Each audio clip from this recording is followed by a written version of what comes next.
할렐루야. 네, 할렐루야. 네, 우리 주님을 찬양합니다. 오늘 읽으신 말씀은 사도행전 26장 1절부터 18절까지의 말씀입니다. 이제 아그리빠 앞에 서서 이제 바울이 변명 내지는 이제 변호하는 장면이 나오죠. 이 26장을 분석하면 학자들은 굉장히 수사학적으로 탁월한 본문이다. 이제 뭐 바울이 손을 들어 변명하되 손을 든 것과 그리고 이 소송 변명 변호를 듣는 가장 상위 고위 관직자에 대한 언급을 한 것이면서 자신의 어떤 그 삶의 과정에 대해서 그리고 정말 마지막으로 주장하려고 하는 그 결론에 대해서 이런 부분들이 아주 수사학적 구조를 잘 따르고 있다. 그래서 이 연설이 굉장히 훌륭한 연설이다라고 이야기하고 있는데요. 바울이 이런 구조를 잘 갖추어서 무엇을 이야기하려고 했는지 오늘 좀 살펴보도록 하겠습니다. 여러분, 이 바울이 본인의 이 삶을 이야기하면서 복음을 아그리빠에게도 전하게 되죠. 자, 바울은 이미 앞서 많은 공직자에게, 특별히 고위직의 공직자들에게 복음을 전해본 경험이 있습니다. 그렇죠? 벨릭스에게도 전해봤고요.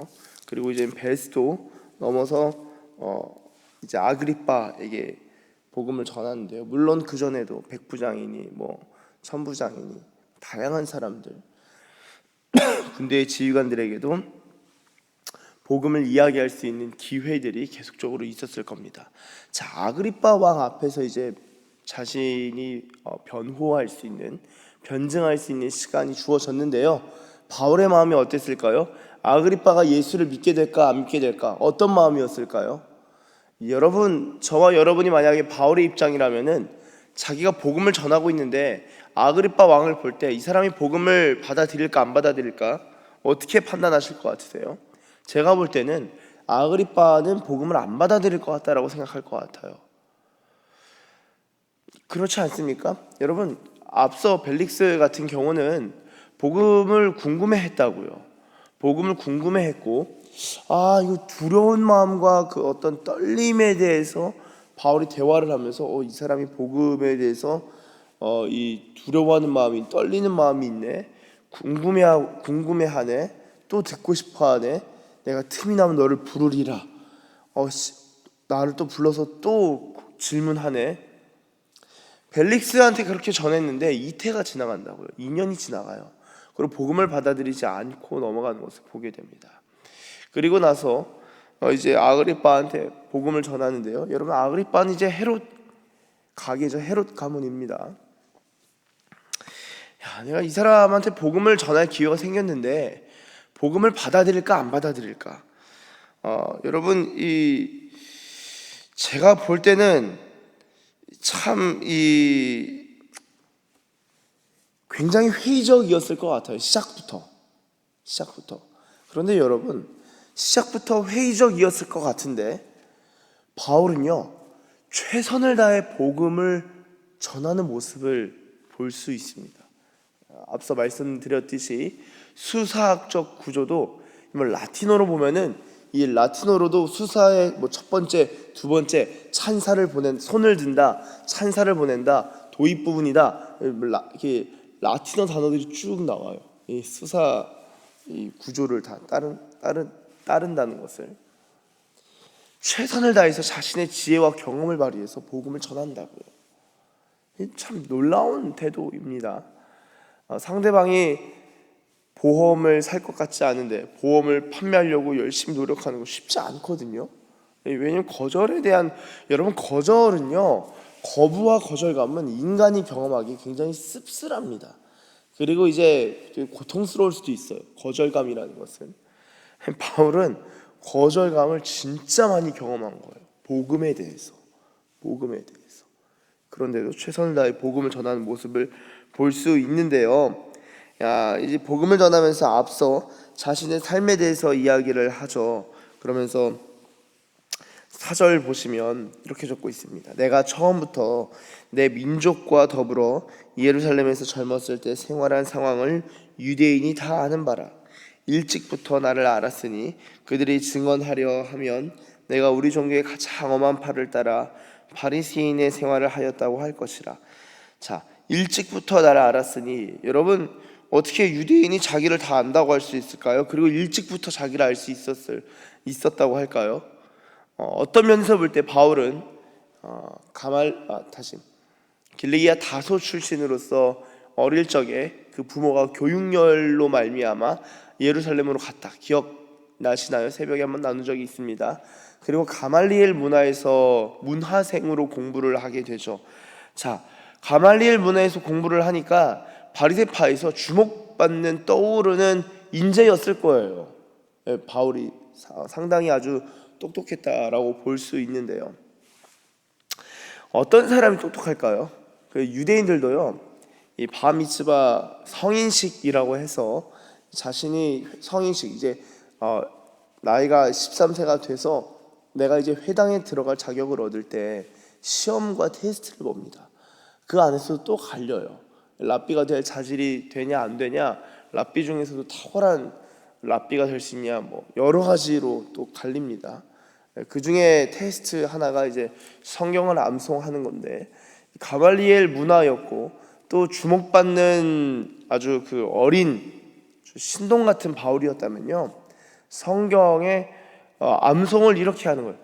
성경의 한 권을 정해서 암송을 한다라고 합니다. 그래서 한 권을 정해서 암송을 하는데, 어떤 아이는 나 좀 성경 많이 이거 외우기 힘들어. 그러면은 뭐 짧은 거 하나 정하겠죠. 뭘로 정할까요? 뭐 예를 들어 미가서나 아주 짧은 거 말라기, 내장 요나서, 그렇죠? 근데 어떤 아이는 나는 성경을 많이 외울 수 있어 하는 아이는 신명기를 외울 수도 있어요. 그리고 그 중에 가장 어려운 게 이사야서 너무 길잖아요. 이사야서를 읽는 거 말고 암송하는 거예요. 유대인들은 암송을 하죠, 기본적으로. 여러분, 바울은요, 말씀을 아주 그냥 달달달달달달 외우는 유대인, 그리고 바리새인, 가말리엘 문화생, 그리고 머리가 아주 비상하고 아주 이 정도의 편지를 저술할 정도의 사람이라면은 사실 지성도 상당했을 것이다 라고 의심할 바 없을 텐데요. 그렇기 때문에 일찍부터 나를 알았으니 라고 말할 수 있을 것 같아요. 본인이 또 바리새인이었고. 자, 그런데 6절, 이제도 여기 서서 신문 받는 것은 하나님이 우리 조상에 약속하신 것을 바라는 까닭이니. 자, 자신이 조사받는 것, 신문 받는 것이, 여러분, 바울이 사실 유대교를 버렸다고 보기가 쉽지는 않습니다. 어떻게 보면요. 그러니까 유대교라고 하면 조금 이렇게 그럼 어떻게 받아들여야 합니까? 질문이 생기실 수 있으니까, 자, 유대인이라는 것을 포기하진 않았을 거예요. 그렇죠? 일단은 회당을 갔잖아요. 여러분, 예수님도 회당을 가셨잖아요. 유대인들이 이제 회당을 가죠. 그러니까 자신은 이제 유대인으로 쭉 자랐는데, 사실 내가 신문 받는 것은 우리 조상에게 약속하신 것을 바라는. 여러분, 약속하신 게 무엇이었을까요? 하나님이 약속하신 것. 자, 7절 한번 같이 읽어보도록 하겠습니다. 시작. 이 약속은 우리 12지파가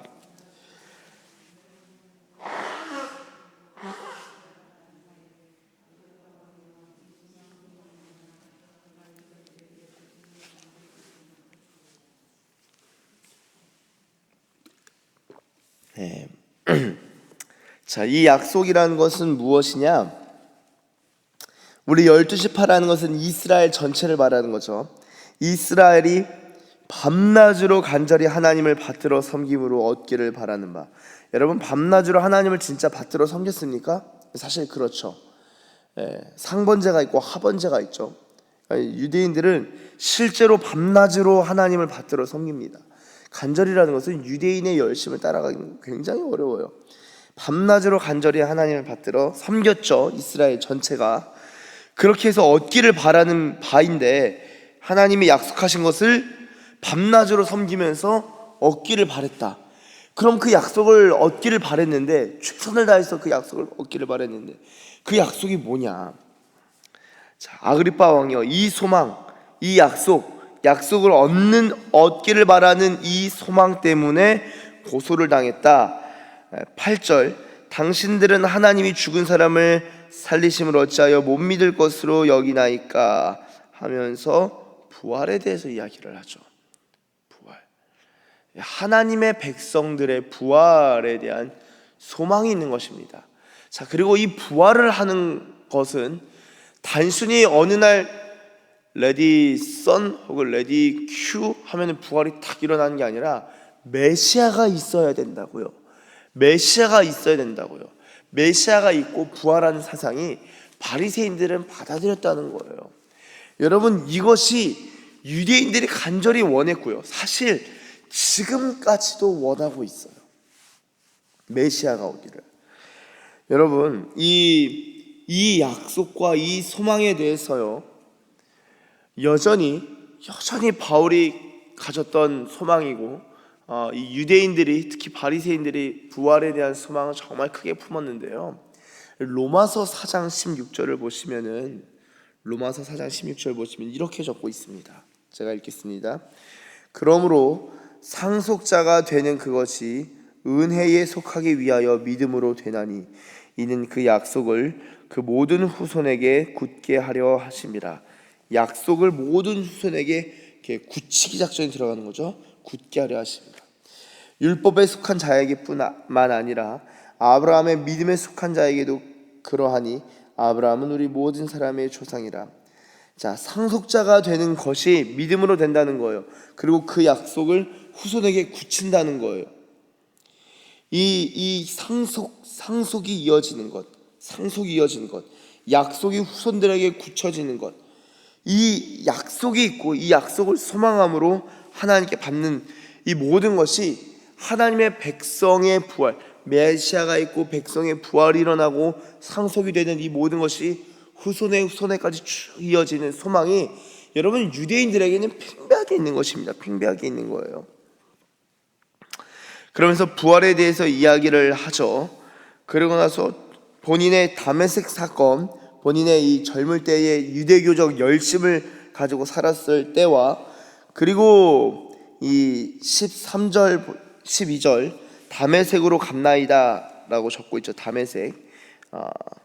그리고 나서 자, 빛이 비추면서 14절, 우리가 다 땅에 엎드려지며 내가 소리를 들으니 히브리 말로 이르되 사울아 사울아 네가 어찌하여 나를 박해하느냐, 가시체를 뒷발질하기가 내게 고생이니라 라고 이야기합니다. 여러분, 이 다메섹 간증은 9장과 22장과 오늘 26장 총 3번 이렇게 나오는데요, 이 다메섹 사건에 대해서는 사도행전 3번이 나옵니다. 다메섹 경험이죠. 근데 재미난 것은요, 9장 그리고 22장, 26장이 이 차이가 좀 있어요. 9장과 22장은요, 이 다메섹 사건을 해석하면서요, 부르심, 소명에 초점을 맞춥니다. 내가 너를 불렀다, 내가 너를 부른 것에 대해서, 빛으로 나타나신 예수님이 바울을 부르신 소명에 대해서 좀 중심 포커스를 맞추고 있다면요, 이번 세 번째 26장에서의 다메섹 경험은요, 소명보다는 사명에 중심을 두고 있습니다. 여러분, 소명과 사명이 어떤 것입니까? 이게 어떤 차이가 있나요? 같은 겁니까? 다른 겁니까? 같으면서도 좀 달리 보일 수 있어요. 자, 소명은요, 쉽게 말해서 부르심입니다. 소명은 부르심이에요. 사명은 뭘까요? 보내심입니다. 그래서 소명이라는 것은 콜링의 차원이고요, 부르는 거고요. 우리가 부르심을 받았으면 주님이 보내시죠. 사명, 미션을 주시는 겁니다. 사명을 주셔서 보내시는 겁니다. 바울이 9장과 22장에서는 주님이 나를 부르시는 것에 대해서 보다 더 많이 할애해서 이야기했다면은, 이제 26장에 와서는요, 이전까지 주님이 날 불러주셨어 하다가 어느 순간 돼서는 다메섹 경험을 해석하는데, 나를 불러주신 것보다는 나를 왜 부르셨는지, 나를 그래서 보내신 것에 있어서 할애하는 것을 중심적으로 이것을 해석하는 것을 볼 때 여러분 우리가 하나님께서 우리를 불러주시는 것을 감사하며 살아가는 것 중요한데요, 어느 시기가 돼서는요 여전히 날 불러주셔서 감사해가 아니라 감사는 여전히 가실 것인데 주님이 나를 왜 부르셨지? 그리고 나를 왜 보내시지? 어디로 보내시지? 무엇을 위하여 보내시지? 내 사명이 무엇인지 확인해야 된다는 거예요. 바울은 그게 된 사람이에요. 자신의 소명을 알았고, 그리고 소명만 안 것이 아니라 사명도 명확히 이해하고 있는 사람이었습니다. 그래서 내가 로마로 가야겠다, 황제에게 가야겠다, 내가 서바나로 가야겠다, 스페인 땅끝까지 가야겠다, 사명이 있었기 때문에 가능한 일인 것입니다. 바울은 사명이 있는 사람이었죠. 여러분, 그러면서 이 다메섹 사건을 이야기하는데요, 이 뒷부분에 사명에 대한 이야기가 나오는데 14절 읽은 14절에 사울아 사울아 네가 어찌하여 나를 박해하느냐, 가시체를 뒷발질하기가 내게 고생이니라 라고 하고 있는데요, 여러분 가시체가 무엇입니까? 막대기 끝에 짐승뼈나 금속을 붙여서 짐승이 일을 안 할 때 콕콕 찔러서 일을 할 수 있도록 하는 것이 바로 가시체입니다. 가시체. 이 가시체를 생각해 볼 때요, 자, 사울아 사울아 네가 어찌하여 나를 박해하느냐, 그러면서 가시체를 뒷발질한다 그러죠. 자, 그럼 누가 뒷발질하는 거예요? 사울이죠. 그 사도 바울이죠. 사도 바울이 가시체를 뒷발질하는 거예요. 이게 너한테 고생이 되지 않니? 라는 것은, 자, 사도 바울은 지금 가시체를 뒷발질하고 있으면은 바울 뒤에는 가시체가 있다는 것이고요, 가시체 뒤에는 그럼 누가 있다는 겁니까?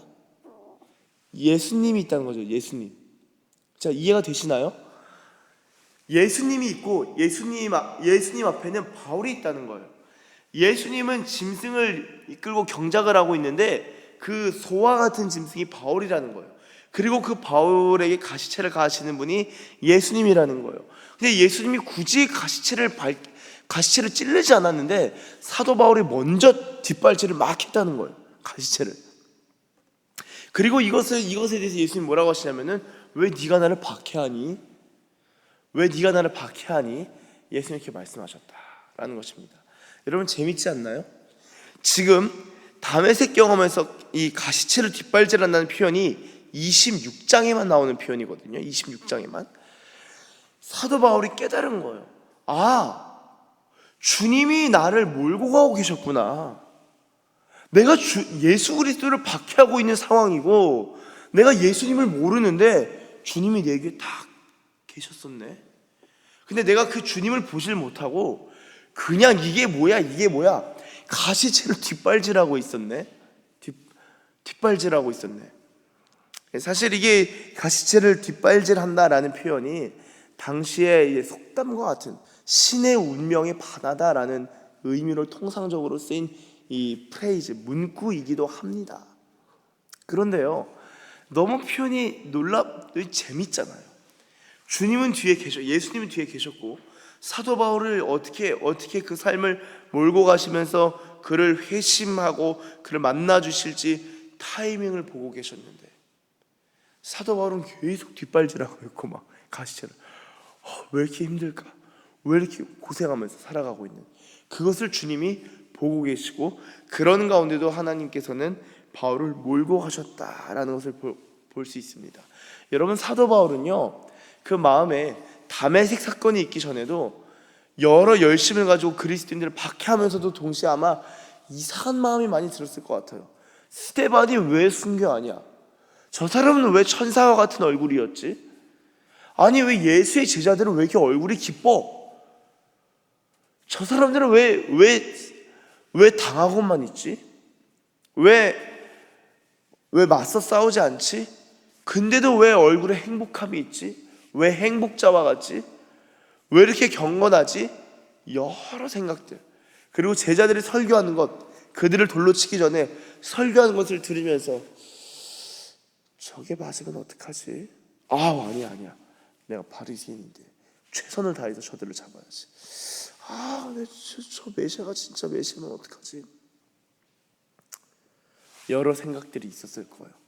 그런 고민과 이 박해와 아주 갈등 상황이 있다가 다메섹 사건을 경험한 것, 그게 주님이 바울을 몰고 가시는데 가시체로 뒷발질하는 그것을 바울이 표현한 것입니다. 9장에서는 없었어요. 22장에서도 없었어요. 시간이 지나면서 바울도 자신의 삶이 아마 다시 새롭게 해석되었던 것은 아닐까라는 생각과 묵상을 해보게 됩니다. 그게 가시체를 뒷발질하게 된 것이죠. 여러분, 그리고 나서 이후에 자신의 다메섹 경험을 이야기하면서 16절에는 내가 내게 나타난 것은 곧 네가 나를 본 일과 장차 내가 네게 나타날 일에 너를 종과 증인을 삼으려 함이니 이스라엘과 이방인들에게서 내가 너를 구원하여 그들에게 보내어 보낸다는 거죠. 18절은 한번 같이 읽어보도록 하겠습니다. 18절 같이 읽습니다. 시작. 그 눈을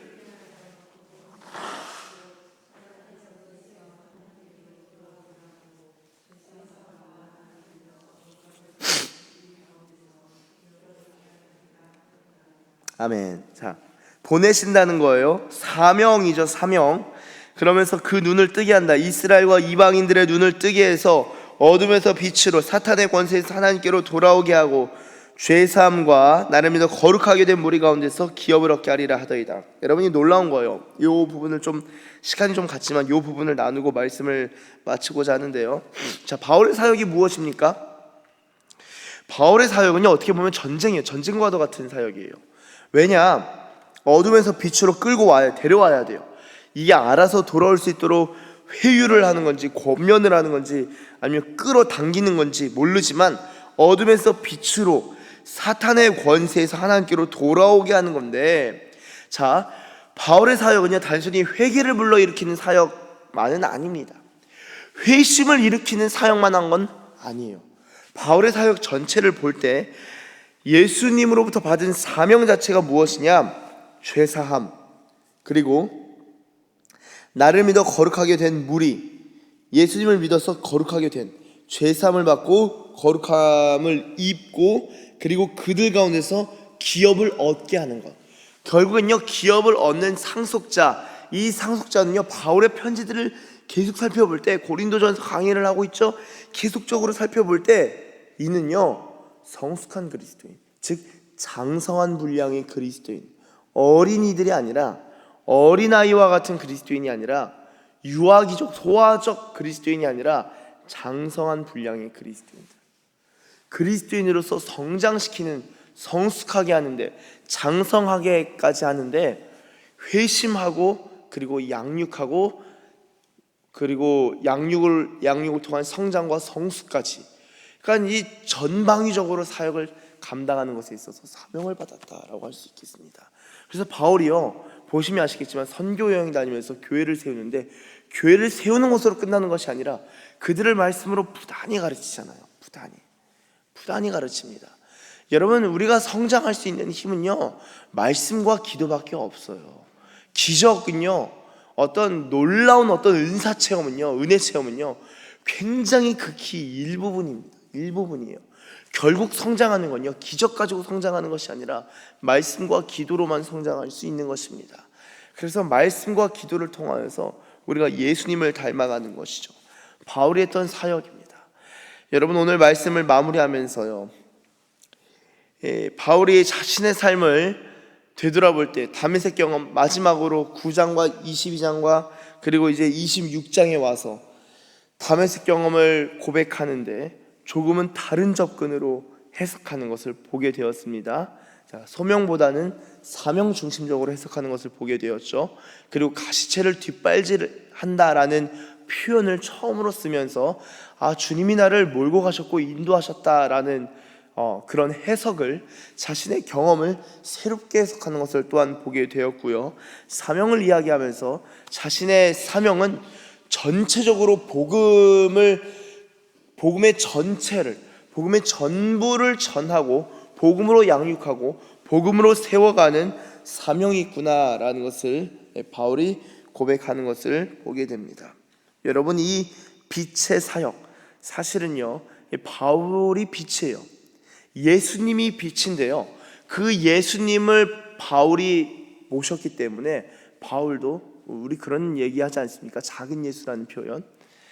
빛이신 예수님을 우리 마음에 품으니까 우리도 빛인 거예요. 그래서 예수님이 너희는 빛과 소금이다, 세상의 빛이다, 빛이 될지어다 하지 않으셨다고요. 빛이라고 하신 거예요. 우리가 빛입니다. 햇빛이 7배가 되어 7날의 빛과 같으리라. 우리가 빛인 거예요. 여러분, 예수님을 깊이 만나고 예수님과 깊이 교제할 때 이 빛이 투명해지고 밝아지고, 그러므로 말미암아 우리 집안에도 등경을 말 아래 두지 아니하고 집안 모든 사람에게 비치는 거예요. 사랑하는 여러분, 바울이 이 빛을 뿜어내는데 이 빛이 점점 더 밝아지고 강렬해지고 투명해지고 맑아지고 거룩해지는 것을, 그래서 자신의 삶도 이 빛, 이 예수 그리스도의 빛 아래 새롭게 해석되는 것을 보게 되었습니다. 사랑하는 우리 서산기시교회 가족 여러분, 우리가 예수님을 믿으며 살아온 세월이 있지 않습니까? 그 삶이 주님의 빛으로 말미암아 보다 더 새롭게 보이고 보다 더 새롭게 해석되고, 그러므로 말미암아 내가 남은 인생 이렇게 살아가야겠다, 빛으로 미래 내가 앞으로 나아가야 할 삶도 예수 그리스도의 빛 가운데서 조명되고 새롭게 우리의 현실, 현재와 미래가 해석되는, 사명까지 분명하게 깨닫게 되는 그러한 은혜가 있으시길 예수님의 이름으로 축복합니다. 기도하겠습니다. 하나님 감사합니다. 진실로 생명의 원천이 주께 있사오니 주의 빛 안에서 우리가 빛을 보리이다. 주님, 우리를 빛으로 부르신 주님, 주 안에서 빛이라, 빛의 자녀들처럼 행하라 말씀하신 주님, 너희는 다 빛의 아들이요 낮의 아들이라, 우리가 밤이나 어둠에 속하지 아니하나니 말씀하신 주님, 우리가 빛이오니 이 빛 가운데서 살아간 자들 되게 하시고, 주님, 이 빛 아래에서 우리의 지난날의 삶을 새롭게 바라보고 오늘과 내일을 새롭게 해석하는 빛의 사람들 되게 하여 주시옵소서. 또한 이 빛으로, 어둠에서 빛으로 돌아오게 하는 이 회개와 회심의 역사뿐만 아니라 양육과 성장과 성숙까지 우리가 돕고 섬길 수 있는 빛의 사람들 다 되게 하여 주시옵소서. 감사합니다. 우리의 삶을 몰고 가시고 인도하시고 다스리시는 우리 주님을 찬양하며 예수님의 이름으로 기도드립니다. 아멘.